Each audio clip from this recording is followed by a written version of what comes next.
It's a legally binding contract, so you need to know what you're signing up for. What do you know about the residential purchase contract that you're about to sign? Did you know that the Arizona contract is actually written in favor of buyers? Once you accept a buyer's offer and sign the purchase agreement, there's a few things that you need to know.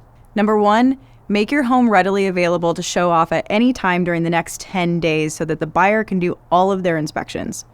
The buyer's excited to learn everything that they can so that they know what to plan for after they move in. In addition to their inspections, you're going to hand them a disclosure statement sharing everything that you know since you've lived there. The second thing that you'll want to know is that when it comes time for appraisal, we always want to put our best foot forward for the absolute best possible outcome, which relates back to our pricing strategy of not overshooting for the moon.